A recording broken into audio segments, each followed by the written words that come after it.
Hello student, कैसे हैं आप सब। आज का चैप्टर है वैद्युत आवेश एवं क्षेत्र। क्लास 12 का ये फिजिक्स का पहला लेसन होता है। ठीक है, तो चलिए स्टार्ट करते हैं। तो देखिए, इसमें सबसे पहले क्या है, वैद्युत आवेश। तो वैद्युत आवेश के बारे में मैं इंट्रोड्यूस करा देता हूँ कि वैद्युत आवेश क्या होते हैं। ऐसे सभी कण यानी ऐसे सभी पार्टिकल्स जो वैद्युत क्षेत्र उत्पन्न करते हैं क्या कहलाते हैं, वैद्युत आवेश कहलाते हैं। ठीक है, तो जो वैद्युत आवेश होते हैं ये दो प्रकार के होते हैं, धनात्मक और ऋणात्मक। तो जो धन आवेश होते हैं ये वैद्युत क्षेत्र बनाते हैं और जो नेगेटिव आते हैं उसको क्या करते हैं, समाप्त करते हैं। ठीक है, यानी ऋण आवेश पे क्या हो जाते हैं, जाके समाप्त हो जाते हैं। पता ही है जो उत्पन्न हुआ है वो समाप्त होगा ही। ठीक है, तो यानी वैद्युत क्षेत्र कहाँ से उत्पन्न हुआ है, प्लस आवेश से। ठीक है, यानी प्लस चार्ज से। और कहाँ समाप्त होगा, माइनस पे। बस इतना ध्यान रखिएगा कि जो उत्पन्न हुआ है उसको समाप्त होना ही होना है। ठीक है, तो अगर ये कॉन्सेप्ट रखते हैं तो सही रहेगा। ठीक है, तो यानी प्लस चार्ज क्या करेगा, वैद्युत क्षेत्र उत्पन्न करेगा और माइनस क्या करेगा, उसको समाप्त होगा। क्लियर है। तो अब देखिए इनकी कुछ प्रॉपर्टी होती हैं, बाकी सब लोग जानते ही होंगे कि जो समान चार्जेस हैं यानी जो समान आवेश हैं एक दूसरे को क्या करते हैं, प्रतिकर्षित करते हैं, और जो असमान आवेश हैं एक दूसरे को आकर्षित करते हैं। ठीक है, वो तो ऐसे भी पता है कि होगा ही, समान समान क्या करेंगे, रिपेल करेंगे, और असमान क्या करेंगे, अट्रैक्ट करेंगे। ठीक है, तो जो जिसके बारे में नहीं जानता उसके प्रति क्या रहता है, अट्रैक्शन ज़्यादा ही रहता है, और जो एक दूसरे को जान गया क्या होता है, रिपल्सन ज़्यादा हो जाता है। ठीक है ना। तो चलिए देखते हैं, फिर उसके बाद आएगा आवेशित कण। तो अब आवेशित कण के बारे में पढ़ लेते हैं, क्योंकि आवेशित कण इसलिए बताना जरूरी है कि न्यूमेरिकल्स जब लगाएंगे तो ये सब काम आती हैं चीज़ें। ठीक है, तो देख लेते हैं आवेशित कण। तो जो आवेशित कण होंगी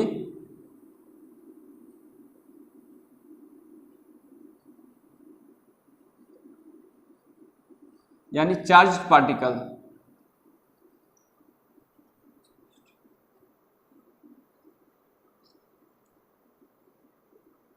तो देखिए चार्ज पार्टिकल की बात करें तो सबसे पहले क्या होता है, इलेक्ट्रॉन। यानी सबसे पहले हो गया इलेक्ट्रॉन। तो इलेक्ट्रॉन क्या होता है, नेगेटिव होता है, यानी इसका ये नेचर क्या है, नेगेटिव। यानी ये इलेक्ट्रिक फील्ड को खत्म करने का काम करता है, यानी जो चार्ज देगा यानी पॉजिटिव, तो यहाँ आके इलेक्ट्रॉन क्या करेगा, उसको खत्म करेगा। तो दूसरा हो गया आपका प्रोटॉन। प्रोटॉन क्या होता है, धनावेशित। फिर तीसरा हो गया न्यूट्रॉन। तो न्यूट्रॉन के बारे में सब लोग जानते हैं कि उदासीन होगा, यानी न्यूट्रॉन ये क्या होता है, उदासीन, यानी न्यूट्रल होता है। ठीक है, अब जो फोर्थ होता है आपका, इसके बारे में ये देखिए, इनको क्या कहते हैं, सब एटॉमिक पार्टिकल्स कहते हैं। ठीक है, यानी जो भी हमारे पार्टिकल यानी एटम्स के जो मूल कण होते हैं, ठीक है, उनको क्या बोलते हैं हम लोग, सब एटॉमिक पार्टिकल्स बोलते हैं। ठीक है, यानी ये क्या है, हमारे परमाणु के मूल कण हैं। ठीक है, उसी को सब एटॉमिक पार्टिकल बोला जाता है। अब फोर्थ होता है, ये होता है बीटा कण। ध्यान रखिएगा, बीटा कण भी क्या होता है, नेगेटिव होता है।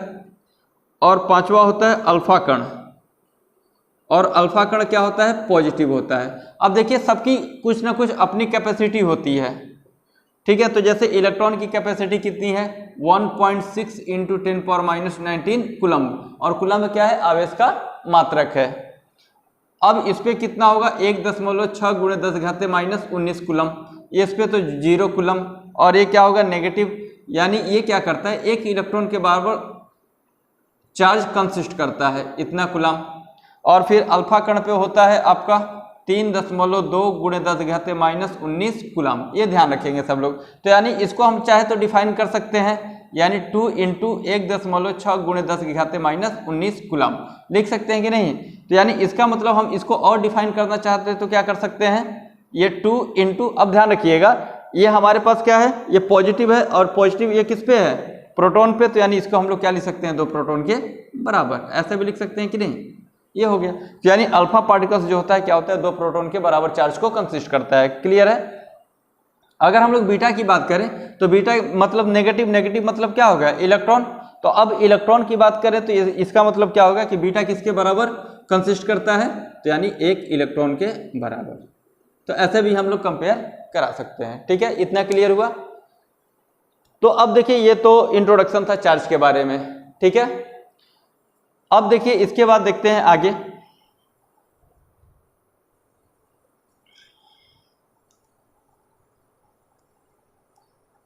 कि टोटल चार्ज क्या हो सकते हैं, यानी अगर कोई बॉडी है उसके ऊपर टोटल चार्ज क्या हो सकती है उसके बारे में देख लेंगे हम लोग। तो टोटल चार्ज का मतलब क्या हो गया, देखिएगा, यानी Q को टोटल चार्ज से डिनोट करते हैं, यानी कुल चार्ज, यानी कुल आवेश,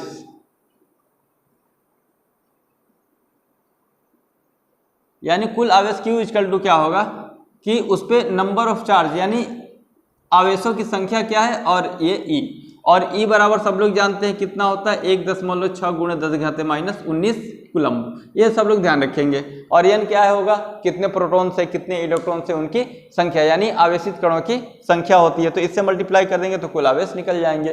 तो हम चाहे तो इसको ऐसे भी आप डिफाइन कर सकते हैं कि यानी जो Q होगा ये क्या होगा प्लस माइनस Ne भी हो सकता है, ठीक है ना, प्लस माइनस क्या होगा Ne, यानी हो सकता है कि अगर प्रोटॉन हो तो क्या होगा पॉजिटिव, इलेक्ट्रॉन होगा तो क्या होगा नेगेटिव, ठीक है ना। तो अब देखिएगा आगे बढ़ते हैं हम लोग। तो देखिए ये जो होता है N, यानी जो N होगा यानी जो टोटल नंबर ऑफ चार्जेस होंगे, ठीक है, तो वो क्या होंगे हमेशा एक इंटीजर होंगे यानी पूर्णांक होंगे।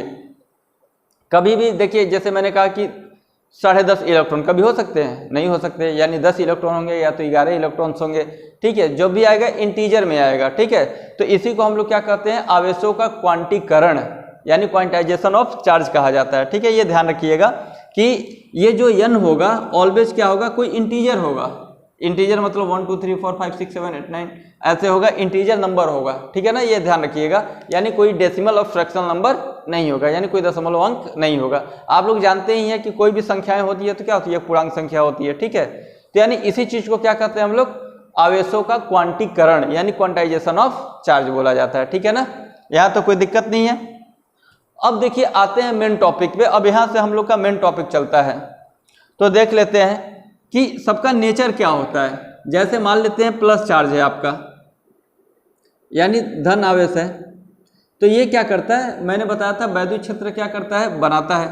तो वैद्युत क्षेत्र बनाएगा क्या और ये कैसे बनाएगा इसको देख लेते हैं कि हमारे पास क्या है। जैसे मान लीजिए प्लस है Q, तो ये जो फील्ड बनाएगा हमेशा क्या बनेगा रेडियली निकलेंगी यानी त्रिज्य के रूप में ऐसे सीधे निकलती हैं।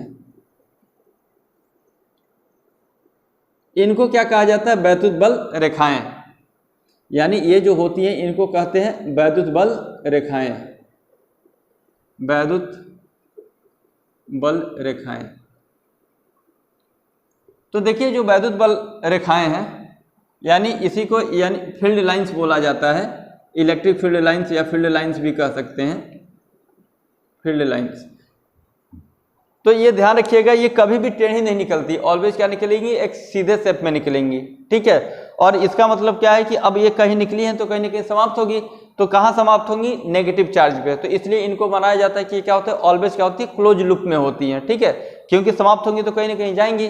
तो ये क्या होंगी ऑलवेज क्या होंगी एक क्लोज लूप में होंगी यानी कर्व यानी वक्र के रूप में होती हैं। तो अभी हम लोग दो स्ट्रक्चर बना के देख लेंगे। तो ये वैद्युत बल रेखाएं हैं। अगर डिफिनेशन लिखना हुआ तो क्या लिख सकते हैं आप इसका, तो किसी भी आवेश के चारों ओर वो एक काल्पनिक रेखाएं, ये क्या है काल्पनिक रेखाएं, कल्पना कर रहे हैं हम लोग, दिखाई तो देती नहीं है, यानी किसी भी आवेश यानी धन आवेश के चारों ओर वे काल्पनिक रेखाएं जो किसी बिंदु पर वैद्युत क्षेत्र की दिशा को व्यक्त करती हैं वैद्युत बल रेखाएं कहलाती है, ठीक है। तो ये डिफिनेशन हो गया, लिखना चाहते हैं तो लिख भी सकते हैं कि किसी भी आवेश के, तो हम लोग धन आवेश कहते हैं तो और अच्छा रहेगा, यानी किसी धन आवेश के चारों ओर वे काल्पनिक रेखाएं जो किसी बिंदु पर वैद्युत क्षेत्र की दिशा को व्यक्त करती हैं वैद्युत बल रेखाएं कहलाती हैं। क्लियर है। अब इनकी प्रॉपर्टी क्या हो गई तो देख लेते हैं। इनकी प्रॉपर्टी क्या है कि ये पॉजिटिव से यानी धनात्मक से शुरू होती हैं और ऋणात्मक पे क्या हो जाती हैं खत्म हो जाती हैं, ठीक है। और ये हमेशा क्या होती हैं क्लोज लूप में होती हैं, ठीक है, यानी बंद लूप में होंगी यानी बंद वक्र के रूप में होती हैं, ठीक है। तीसरा ये होता है कि ये एक दूसरे को कभी भी काटती नहीं है। अगर देखिए एक दूसरे को ये दोनों कट कर लेंगी, ठीक है, तो देखते हैं कट कर लेंगे तो क्या होगा। मान लीजिए एक लाइन ऐसे आई एक ऐसे आई, तो इस पॉइंट पे ये कट कर ली वैद्युत बल रेखाएं। तो अब यहाँ से हम चाहे तो देखिए एक तो इस लाइन पे भी हम लोग क्या खींच सकते हैं स्पर्श रेखा, और एक ठो इस पे भी खींच सकते हैं स्पर्श रेखा। तो यानी जो स्पर्श रेखा है एक ठो दिशा इधर दिखा रही है वैद्युत क्षेत्र की और एक इधर दिखा रही है। तो एक बिंदु पे वैद्युत क्षेत्र की दो दिशाएं कभी हो सकता है? असंभव है, कभी होंगी ही नहीं। ठीक है, अगर ऐसा कभी मुमकिन हुआ तो हमारी जितनी भी चीज़ें हैं, जितने भी इलेक्ट्रॉनिक चीज़ें हैं, चाहे इलेक्ट्रिकल चीज़ें हैं, तो क्या होगी, वो काम करना बंद कर देंगे। उनको कन्फ्यूजन रहेगा कि हम जाएँ तो जाएँ किधर। तो एक डायरेक्शन रहेगा तब ना लोग जाएंगे। तो अब एक ही पॉइंट पे दो डायरेक्शन में जाएगा कहाँ? यानी चार्ज उसको मूव समझ में नहीं आएगा किधर मूव करना है। क्लियर है ना? तो ये ध्यान रखिएगा कि यानी किसी बिंदु पर, ठीक है, यानी जो हमारे पास क्या है, वैद्युत बल रेखाएं एक दूसरे को कभी भी काटती नहीं है। अब क्यों नहीं काटती है तो मैंने बता दिया कि इनके कटान बिंदु से, यानी जहां ये लोग इंटरसेक्ट करेंगे एक दूसरे को, उस पॉइंट से हम लोग क्या कर सकते हैं, दो स्पर्श रेखाएं खींच सकते हैं, यानी दो टेंजेंट खींच सकते हैं, जो क्या करेंगी, उस पॉइंट पे वैद्युत क्षेत्र की दो दिशाओं को व्यक्त करती हैं, जो कि नामुमकिन है। तो इतना क्लियर है? तो अब देख लेते हैं, हम चार्ज का बना देते हैं, आपको ड्रॉ करके दिखा देते हैं कि कैसे होगा। मान लेते हैं, देखिए आपके पास क्या है, एक पॉजिटिव चार्ज है Q और एक नेगेटिव चार्ज है Q। तो अब देखिए ये तो बनाएगा तो कहाँ, अब ये करेगा कि आ जाओ मेरे पास भाई। नेगेटिव क्या कहेगा, उसको ज़्यादा बढ़ने नहीं देगा। ठीक है, जितनी भी ये निकालेगा यहीं पे ये समाप्त करेगा, कहेगा कि आ जाओ। ठीक है, अब कोई भी हो, कितनों कमा ले, चाहे कुछ भी करने, जाना है एक ही जगह। ठीक है, तो उसी तरह ये भी है, कितनों निकालेगा, जाना है यहीं पे इसको। ठीक है ना, ये ध्यान रखेंगे। अब वो गरीब हो चाहे अमीर, जाता है एक ही जगह ना, सब लोग जानते हैं। तो उसी तरह वैद्युत क्षेत्र जो भी होगा कहाँ समाप्त होगा, माइनस पे। ठीक है, जैसे सबका समाप्त बिंदु क्या होता है, एक ही होता है। ठीक है, वहीं जाके इंड हो जाना है सबको। ठीक है, उसी तरह वैद्युत क्षेत्र कहाँ इंड हो गई, नेगेटिव पे। ठीक है, अब कहीं से आए तो ये क्या करेगा, अपने तरफ खींचता रहेगा कि भाई आ जा। ठीक है, समझ में आ गया? तो यानी सबका जो समाप्ति वाला बिंदु होगा, यानी पॉइंट होगा, कहाँ होगा, नेगेटिव चार्ज पे समाप्त हो जाएंगे। क्लियर है? अब ये सीधे जाएगी, सीधा इसी में समाप्त हो जाएंगी। ठीक है, तो ये बन गया हमारा एक पॉजिटिव और एक नेगेटिव का। ठीक है, अगर दो पॉजिटिव रहे तो क्या करेंगे, तो उसको देख लेते हैं कि अगर दो पॉजिटिव हैं तो क्या करेंगे।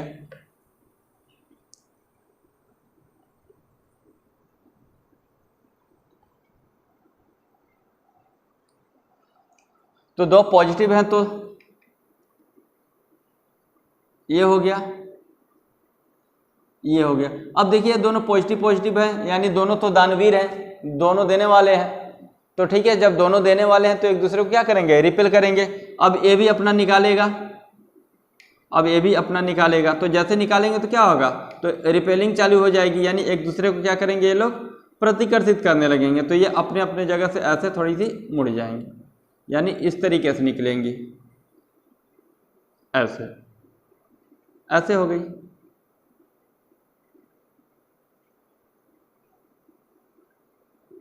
ठीक है, तो अब देखिएगा ध्यान से, ये तो यहाँ तक पहुँचेगी, ये भी यहाँ से निकलेगी, तो इसके जो मिड पॉइंट मिलेगा, ठीक है, तो ये यहाँ से और ये यहाँ से ऐसे मुड़ जाएगी। तो यानी इसका मतलब क्या होगा कि ये जो, इसी को क्या कहते हैं, ये उदासीन बिंदु यानी न्यूट्रल पॉइंट हो जाएगा। ये ध्यान रखिएगा, ये हो जाएगा उदासीन बिंदु। यानी इसका मतलब क्या होगा कि दो समान आवेशों के बीच में कौन सी पॉइंट मिलती है, उदासीन बिंदु मिलती है। अगर यहाँ से किसी इलेक्ट्रॉन या किसी चार्ज को ले जाएं तो क्या होगा, सिंपली सीधे पार हो जाएगा बिना विक्षेपित हुए। तो ये सब क्वेश्चन पूछे जाते हैं कि अगर आपके पास दो समान आवेश है, ठीक है, उनके बीचों बीच अगर किसी इलेक्ट्रॉन को या किसी आवेश को अगर हम लोग ले जाएं, ठीक है, तो क्या होगा, विक्षेपित होगा कि नहीं, तो विक्षेपित नहीं होगा क्योंकि उदासीन बिंदु मिल रही है। ठीक है, यानी दो समान आवेशों के बीच में क्या मिलता है, आपका न्यूट्रल पॉइंट मिलता है। ठीक है ना, यहाँ तक क्लियर है? तो ये भी हो गया। अब आगे देख लेते हैं। अब देखिए, अब चार्ज के बारे में तो इंट्रोडक्शन हो गया।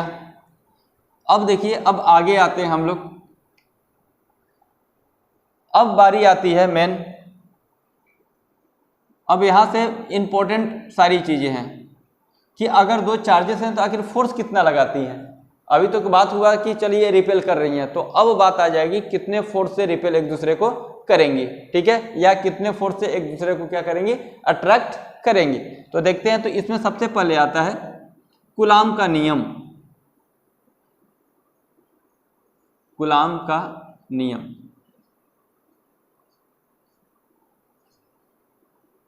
यानी कूलम्ब फोर्स, यानी हो गया आपका लॉ, कूलम्ब्स लॉ। ठीक है, तो देखते हैं। देखिए कूलम्ब्स ने ये बताया था कि अगर दो चार्जेस हैं, यानी दो आवेश हैं हमारे पास, और ये कुछ डिस्टेंस पे रखे हुए हैं, मान लेते हैं Q1 पे है और ये Q2 डिस्टेंस, ये चार्ज क्या है Q1 और ये क्या है Q2, और एक दूसरे से r डिस्टेंस पे है। क्लियर है? तो ध्यान रखिएगा कि जब ऐसे हैं तो इनके कहने का मतलब था कि इनके बीच में देखिए मैंने चार्ज का कोई नेचर नहीं दिया, यानी कोई प्रकृति नहीं दिया कि नेगेटिव है कि पॉजिटिव है। तो ये दोनों हो सकता है पॉजिटिव हो सकता है कि एक नेगेटिव और एक पॉजिटिव हो जाए। तो इसलिए माना जाता है कि यानी इसमें जो फोर्स लगेगा, इन दोनों के बीच में जो बल लगेगा, तो यानी दो आवेशों के बीच लगने वाला बल, मान लेते हैं F है, ये क्या होगा, अब जो बल होगा आकर्षण या प्रतिकर्षण दोनों हो सकता है। तो इसलिए दो आवेशों के बीच लगने वाला आकर्षण या प्रतिकर्षण बल, ठीक है। तो आवेश जितने बड़े रहेंगे उतने ही ज्यादा होगा। तो यानी आवेशों के गुणनफल के समानुपाती, आवेशों के गुणनफल के समानुपाती तथा उनके बीच की दूरी के, यानी अब दूर जाएगा, ठीक है, तो यानी दूर जाएगा तो फोर्स क्या होगा और कम होगा, ठीक है। तो फोर्स कम होगा क्योंकि इफेक्ट कम होगा दोनों का, तो फोर्स कम हो जाएगा। तो यानी बीच के दूरी के वर्ग क्या होती है, व्युत्क्रमानुपाती होती है, ठीक है। यानी इसके रेस्पेक्ट में ये दूर जाए तो यानी इसके रेस्पेक्ट में ये खुद दूर जा रही है, ठीक है ना। तो यानी एक दूसरे के रेस्पेक्ट में दोनों की डिस्टेंस क्या हो रही है, ज्यादा बढ़ रही है, इसलिए यहाँ पे क्या आ गया 1/r², ठीक है। तो अगर इसको इक्वेशन फर्स्ट कर देते हैं, ये इक्वेशन सेकेंड हो गया, तो यानी F इक्वल टू क्या हो जाएगा आपका F, तो दोनों को अगर मिला दिया जाए तो ये क्या होगा Q1 Q2 अपॉन में r² हो गया। अब यहाँ से F इक्वल टू क्या होगा, कोई ना कोई कांस्टेंट आएगा, लेट कर लेते हैं, क्या आ गया आपका K आ गया, यानी ये Q1 Q2 अपॉन में r²। तो इतना आ गया आपका लगने वाला फोर्स।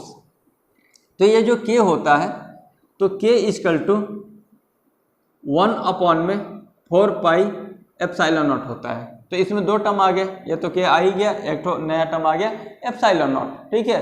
तो घबराने की कोई जरूरत नहीं है, ये सब क्या होते हैं, कांस्टेंट होते हैं, इसके बारे में बताया जाएगा। तो जो इसकी वैल्यू होती है ये कितनी होती है, 9 × 10⁹, ठीक है।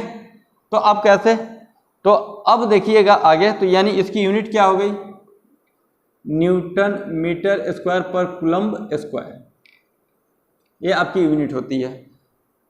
अब देखिएगा ध्यान से कि जो ε0 है यहाँ, इसको हम लोग क्या कहते हैं, निर्वात की वैद्युतशीलता, निर्वात या तो वायु भी कह सकते हैं, निर्वात या वायु की वैद्युतशीलता, ठीक है।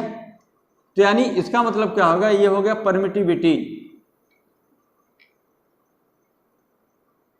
यानी परमिटिविटी ऑफ फ्री स्पेस।